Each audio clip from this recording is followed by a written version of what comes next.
stinking, vile cesspool of untreated sewage in 1953, and you could smell it from the freeway.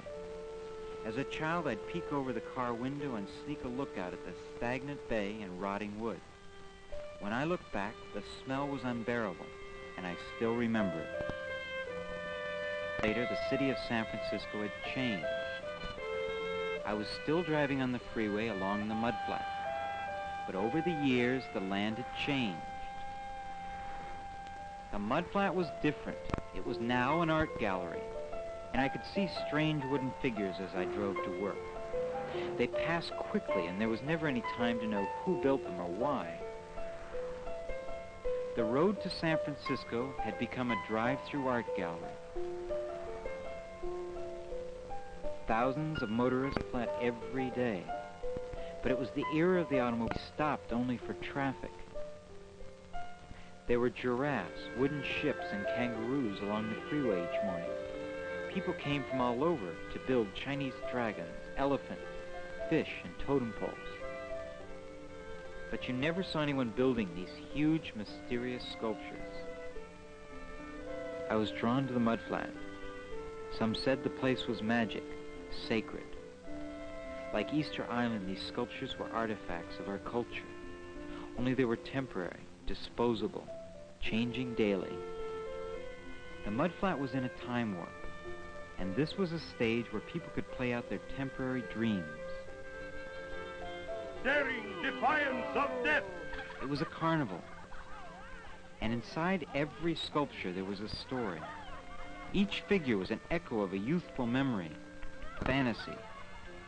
The sculptures were actors frozen in time, and this was a stage where people could play out their dreams. Who built this art? I began to spend all of my time trying to find an answer to that question.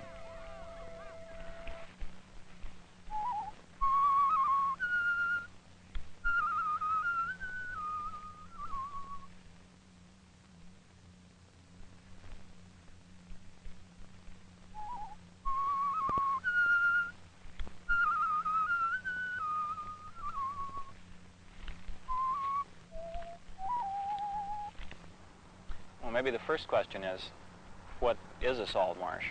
To a lot of people, it probably appears to be just sickly plants and smelly muck, but it's a lot more than that. This is one of the most productive environments on the face of the earth. It's more productive than a rice paddy or an Iowa cornfield. And it's an enormously intricate laboratory for mixing water and nutrients and sunshine to produce a tremendous abundance of life. The water flowing in and out of this marsh. And at the same time, it's tremendously fragile and susceptible to human disturbance. 20 years ago, you couldn't even come out here. It was one stinking mass of human sewage. But now the marsh is growing again. There are clapper rails back in the cordgrass. There can be up to 10,000 shorebirds here at one time. Every year, Arctic terns come in through the Golden Gate and stop here for a few days, the only place on the Pacific coast of North America. You never know what kinds of things you can find here.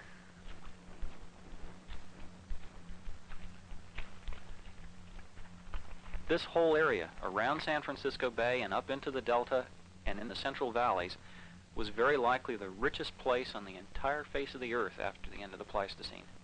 There were more large animals and large birds here, greater concentrations of life than any place else, including the Great Valleys of Africa. It's an incredibly fragile place, more fragile than these delicate ephemeral sculptures that people put up.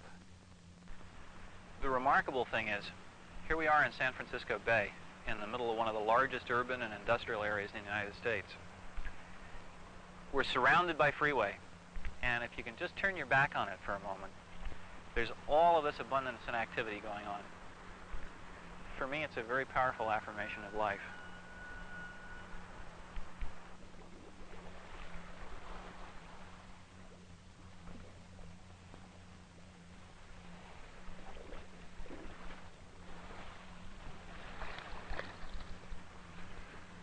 This is the Emeryville Mudflat.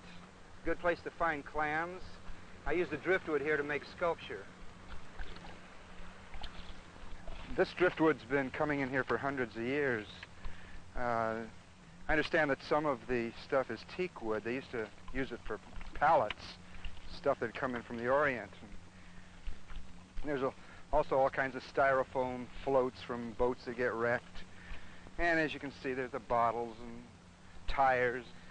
And then there's plywood, and you know, just about anything that you need seems to be here when you need it. People have been putting up sculpture here since the 50s, or possibly before. They used to have duck blinds out here for the hunters, and I think they used to decorate them up. Then when the freeway was put in the early 50s, people would put up these sculptures, mainly oriented so that they could be seen from the freeway, so they tend to be rather one-dimensional. Some say that some art classes from the local colleges came out here, and again in the early 50s, and started putting up the sculpture. See all kinds of people out here, especially on weekends. There'll be young couples putting signs, welcome home so-and-so, political advertisements, different, like there's some kind of a union thing going on here with the Teamsters and the markets right now. Peace signs, swastikas, everything out here. This sculpture, it comes and goes. You've got people out here all the time building things, taking pieces off other people's sculpture. This is fine. The kids come out and run around on it, and it gets knocked down by the wind or the water. But it doesn't matter. We find pieces here and there, and we use them or discard them. That's a lot of the beauty of this place. It's sort of like graffiti. Nobody takes it too seriously. It's just for fun. This is my sculpture. I built it primarily as a place for exhibiting other pieces of sculpture. It was fun building it. As it stands, it's a good sculpture. But I'm going to put other things such as a ballerina, and I have various ideas of things I'd like to put up on the top of it. With this freeway out here, I get great exposure. Thousands of people see this thing, but I built this thing for the fun of it. I come out here in my spare time. If the winds or the tides or the vandals are liable to knock this thing down in a week, or maybe be here for years. But I had my fun in building the thing, and I'll keep on building here. I don't care if my sculpture or any of this stuff out here really gets preserved, except maybe on film. The beauty of it to me is the fact that it's transitional, just like these tides coming and going. It's always changing. The train is now dilapidated and broken down, but at the time we did it, we had gone to great detail and make it as authentic as we could. We had a dining car and a caboose. Dining car had tables and chairs, and it had lights and fixtures within it. We had an oil car and even a coal car with a few pieces of coal that we could find laying around. And also I thought of the train as a large toy, and if you look at it, it looks much like a toy set. And I think that's one thing I wanted to get across in this sculpture. It kind of represented to me somewhat of the fantasy of my youth. I remember trains in the area. I remember passing a train as I was on my way to the project. Basically, the whole sculpture is just made out of junk that was laying out there. It was very important to me not to import anything except perhaps as nails to hold the figures together, but not to bring anything from the outside world to the Mudflats, because that would have been, in a sense, litter. I wanted to do something that was going to last. I wanted to do something that people were going to notice, and something that they were going to enjoy seeing day after day. Now it's been 2 years. This is one of my favorite places. I've always cared a lot for marshes and mudflats, this kind of intertidal zone, which is never really the same. It's always changing. In fact, you can feel it. We're on about 100-foot layer of soft bay mud. In fact, when we embedded the post into the ground, you could feel the shock waves going out. That's a Davis bicycle up there. And those are all pieces of things that had been here before. Some of them are for signs that had sort of talked about the International Hotel, saving it. Other things were a danger piling. This is a sculpture made by my friends in honor of my 50th birthday. I can't think of a nicer birthday present. It was called canned fish. It isn't made from material that's found there, yet the fact that it was a fish, and also the fact that it's recycled material, seemed to make it fit into the mudflat concept. At first, we were thinking of building one of the great symbols of the church, but we decided on a bald eagle instead, because it was Washington's birthday. We wanted to wish everyone a happy Halloween, We're not artists. What we call our piece, A Scarecrow in a Pumpkin Patch. I wasn't one of the instigators, but someone got the idea to build a Peterbilt truck on the Mudflat. And it was to everybody's amazement, as a matter of fact. You know, when about 5 o'clock it was just getting dark, and some trucks started going by on the freeway, and some of them started honking their horns at it, and we realized that it could be recognized as actually, you know, a truck, because we couldn't really tell at the time. We call it the summer solstice totem pole that 25 people helped make. To me, the totem pole is very special because a lot of people had come together, touched it, built it, added some spirit, and then took it to the mud flats and put it in this unique area that the Costanoan Indians also thought was unique. If you look closely at the totem pole, it reminds me of the Kutsuk cult.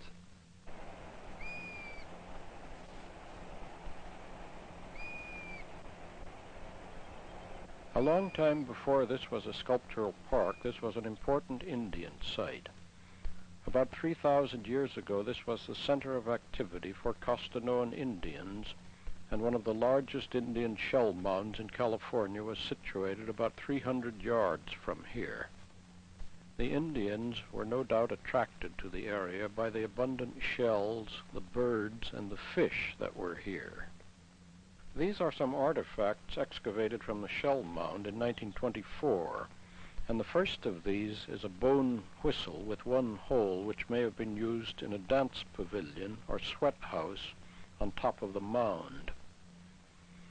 The second piece is a quartz crystal, probably from the Sierra Nevada, and such pieces as these indicate trade between coastal people and the mountain people. This crystal was used as a wand, or was the end of a wand, and is decorated with small shell beads. 3,000 years ago, the land probably looked a lot like this, and over there you can still see the place where the original mound was, and there may have been a temescal, or sweat house, on top of the mound at that time. In 1878, a dancing pavilion was built on top of the mound, and it became a part of what was called Shellmound Park. The population of the East Bay grew tremendously at the turn of the century, and there was an influx of people who worked in the machine shops and local industry.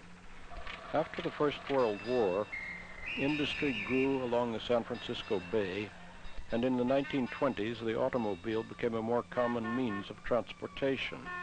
Unfortunately, Shellmound Park and the old Indian Mound were completely leveled in the name of progress to make way for new industry. In 1924, when the mound was being destroyed, an archaeologist named Skenk estimated that there were about 600 burials underneath the floor of the old dancing pavilion.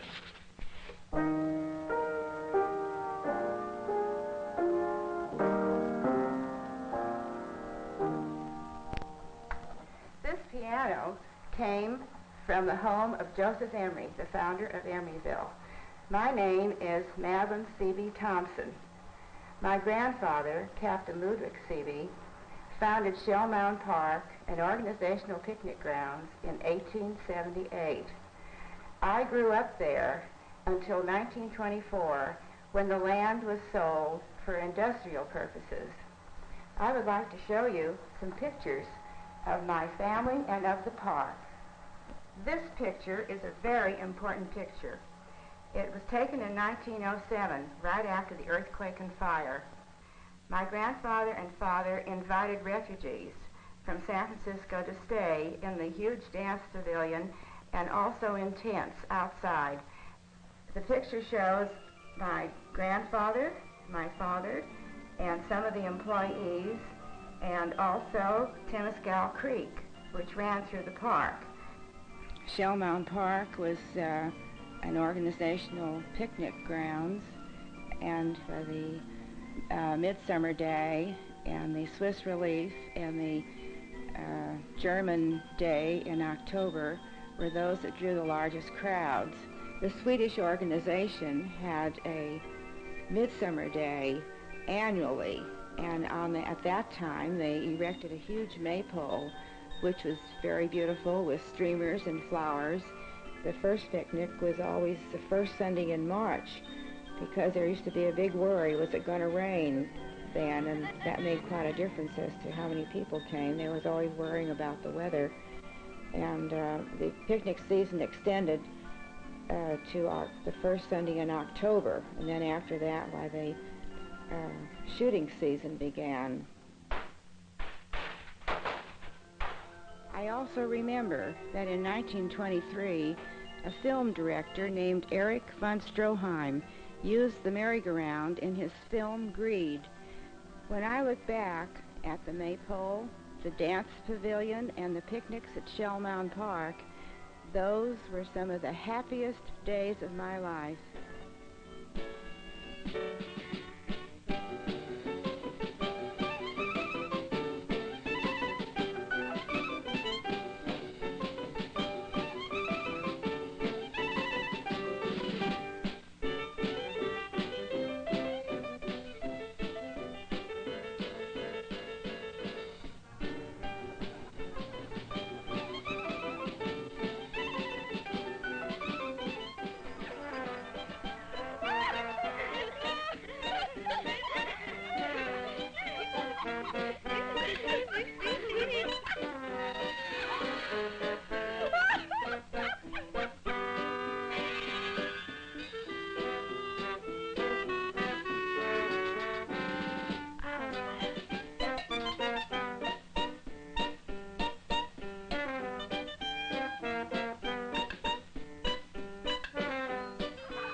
Now, ladies and gentlemen, I call your attention to the rope precariously stretched above the abyss yonder.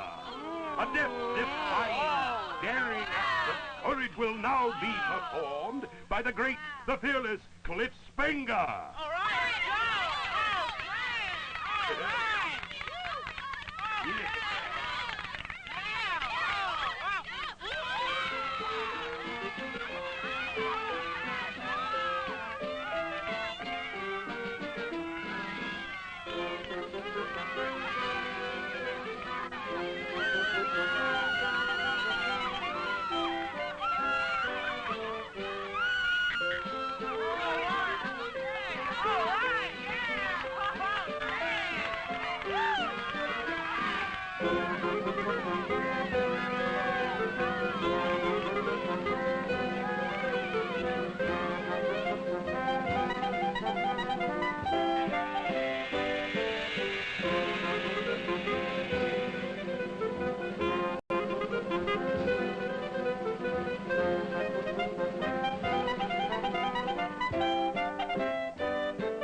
look back, looking back at those times, when I look back, when I look back, when I look back, when I look back, when I look back, when I look back.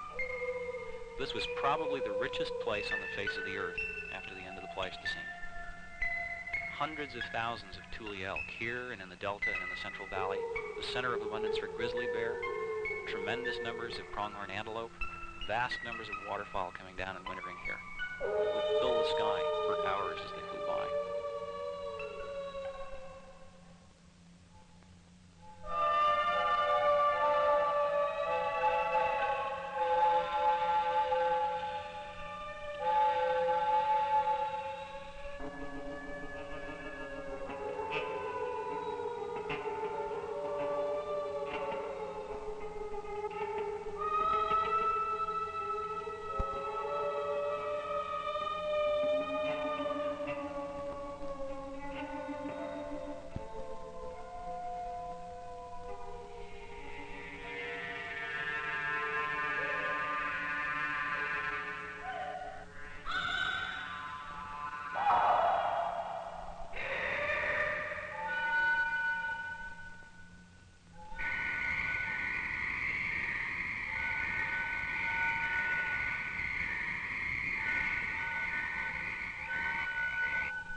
The weird thing is I never saw anybody building anything out there. You'd go out and one day there would be very little and the next day there was a whole group of things, like it sprung up out of the mud.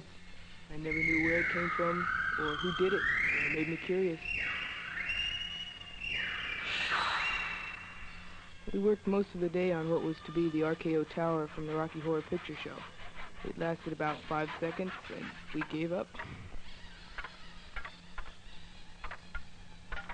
I didn't notice my sculpture from the freeway when I was just driving by. I get tired of looking at that same old stuff day in and day out, day in and day out. It might be down. Well, you know how things are out here. They don't last forever. I hope it's still up, though. But, you know, I would really like very much to go down there and take a hatchet and render some of that junk back into junk in order just to make some more scraps for the next person to come along and pick up and have some building materials. You know, they want to put their name on it. They want to own it. And see, I built that. That's mine. Well, it's down. I didn't think it would stay up forever, but I thought it would last a little longer than this. It hasn't even been up a year. Wish I could have been here when it toppled, though. It would have been interesting. Pretty impressive, you know, seeing that thing fall. I don't know if it was the wind or the vandals that got it. Looks kind of interesting, though, laying here. There's lots of good wood that can be used for other sculptures. Get a little bit sad. A lot of work went into these things. And I know it's part of the process out here, but I've had a lot of fun with it. Somebody will probably take this wood and use it for other things. I think I may get started, and I'll use some of this wood to build something else. I'll probably get going on it maybe this afternoon or tomorrow.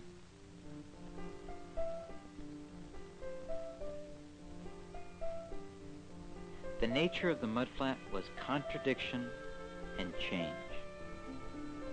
It was an art gallery where the art was destroyed.